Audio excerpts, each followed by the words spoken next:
Criminal justice reform is, of course, a euphemism for the whole idea that too many black people are stopped by police, they're arrested, they're tried, they're convicted, and they're sent to prison for way too long. And we know that's true because there's way too many black people in prison. It's wildly out of proportion. Everything is wildly out of proportion. And we all know that white people are doing this too. Here's what that looks like in reality. Here's what that nightmare looks like when it comes to life. Tonight marks 1 year since Ohio State student Reagan Tokes' disappearance and murder. 1 year since 10 investigators began asking questions about how felons on probation, like suspect Brian Goldsby, can fall through the cracks. We thank you for joining us tonight for 10 TV News at 5:30. I'm Tracy Townsend. And I'm Scott Light. In their first extensive interview since their daughter's death, Lisa and Toby Tokes discuss how they're coping and the concerns they still have for a system that they say failed them. Here's Chief Investigative Reporter Bennett Haber.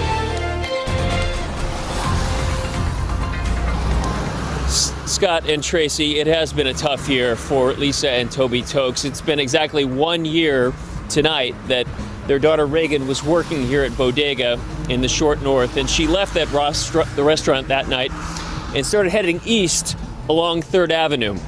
And from what we know, she was making her way along 3rd Avenue towards her car when police say that she was kidnapped in this neighborhood. Now, for the past year, Reagan's parents have tried to piece together why this happened. They've also called for some change in state law and asked for other things like lighting in this neighborhood. Still, that journey for them, they say, has been difficult.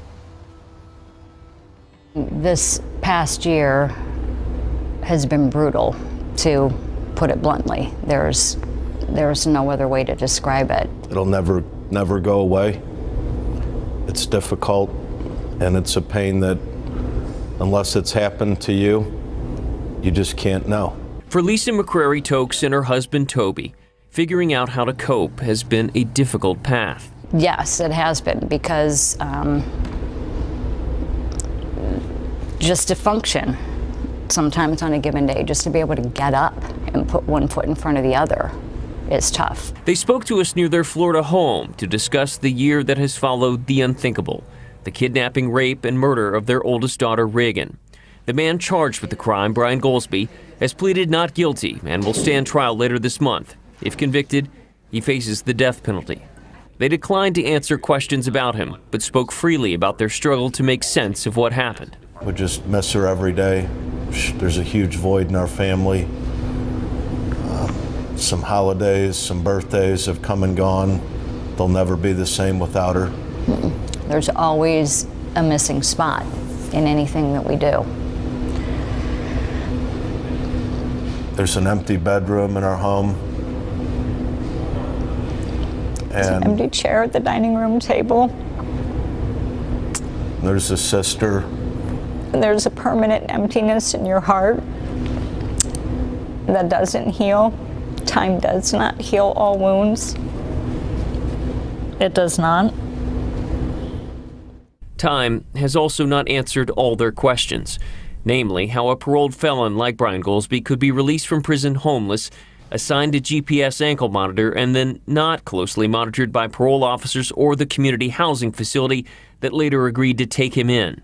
Police say data from his GPS ankle monitor places him at the scene of several robberies in the weeks leading up to and the day before Reagan's disappearance, as well as at the park where Reagan's body was discovered.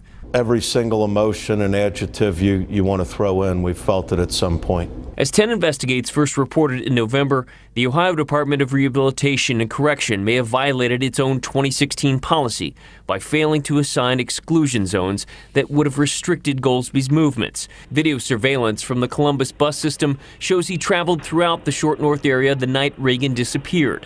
We asked the Tokes about another discovery we made, that Reagan wasn't the first victim of lax monitoring.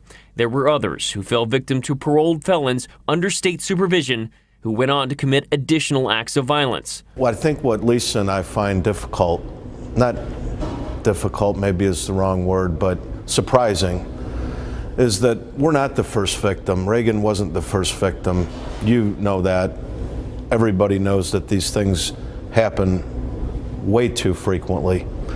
And why somebody didn't do this before is really surprising to us. Yeah, I think it's shocking is more the appropriate term. That's the thing that we don't understand. The two met privately with the head of ODRC, Gary Moore, last fall. Moore has repeatedly declined to answer 10 Investigates questions. But you guys had one-on-one time with the guy at the top, the guy at the head of the Department of Corrections. I imagine you had that question for him. Were you satisfied with his answer? There's a system, and I will tell you that not one person is capable of making change without the support of a system.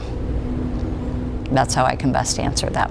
A year later, 10 Investigates has found there are still problems. Hundreds of offenders are still being released homeless, and there are still hundreds more that the state can't keep track of.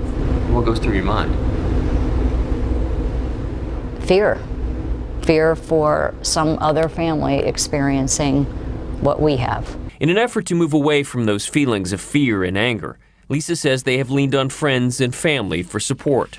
That support has been very, very helpful. Oh, it'll take forever. It'll take the rest of our lives. There's no time frame on it. And all the other emotions never go away. They're always there. It's which ones do you choose to bring to the surface and hang on to propel you forward. Helping them move forward are the cards and gifts the Tokes say arrive at their Florida home constantly. The most touching, Lisa says, are the stories they hear, like the young woman who approached them at Reagan's funeral. She met Reagan when she was in the 2nd grade at the elementary school that they went to.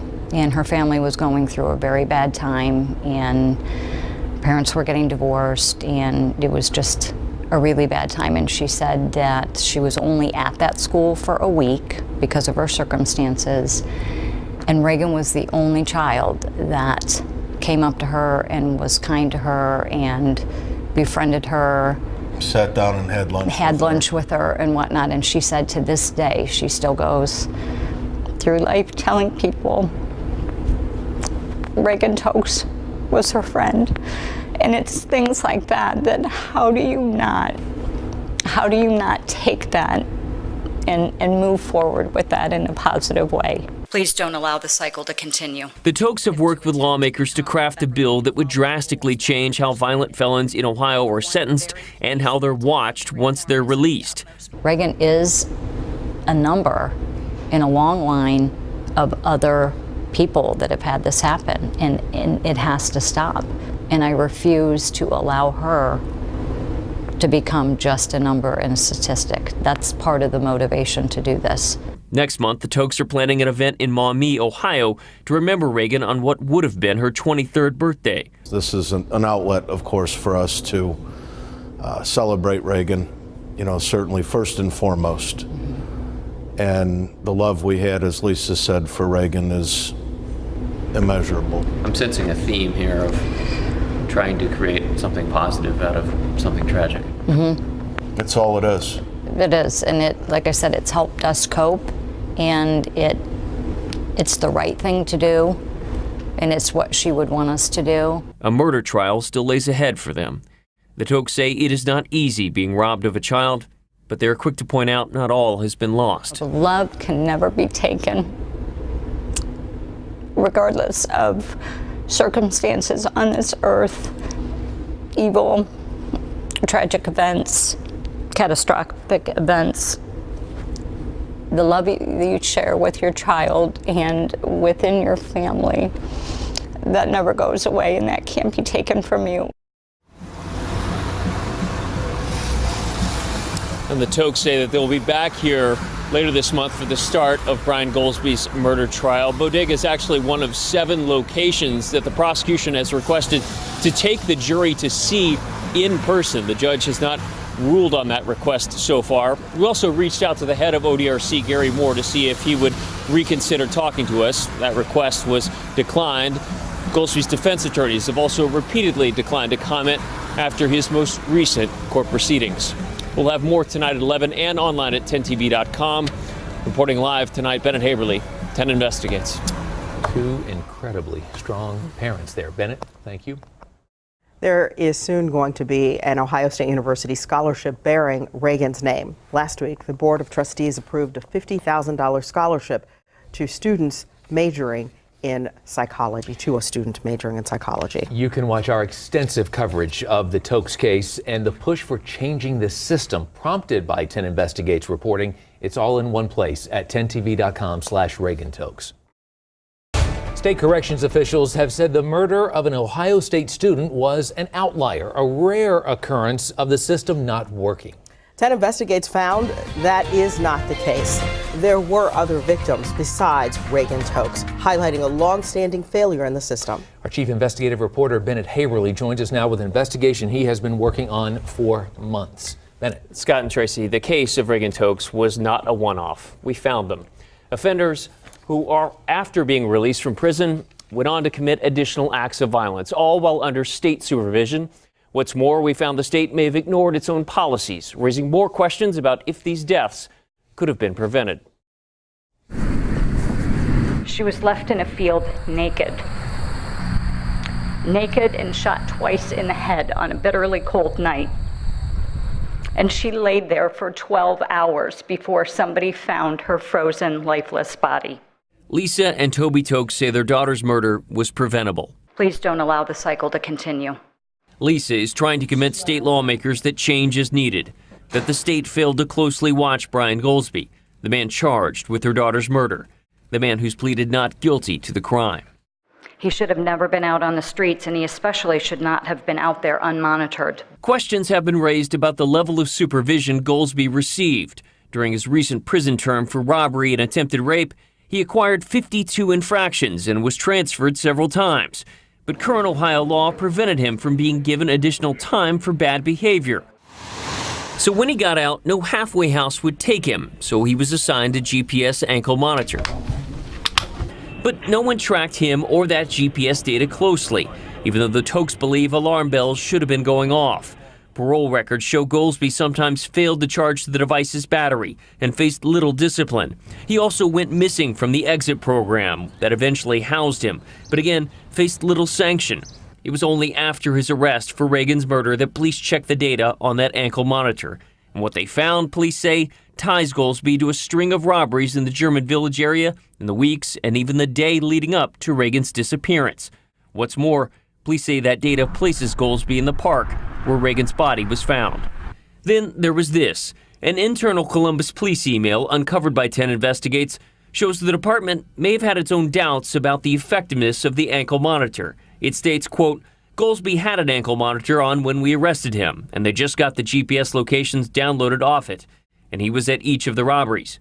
Seems those monitors are quite the deterrent. During the 2016 primaries, one of the biggest and most enthusiastic proponents of criminal justice reform was, of course, the governor of Ohio, John Kasich, during the primary. And since then, he constantly is trying to explain to us Neanderthals why we are not smart enough to figure out that the only reason there's too many black people in prison is because of white racism, and white cops are always picking on black people, and we got to stop picking on them. We got to do better. This is what it looks like. And this is what happens to the victims of crime when lawmakers like Kasich and people in Cincinnati and Cleveland and Columbus, when all they care about is not making the black kids angry.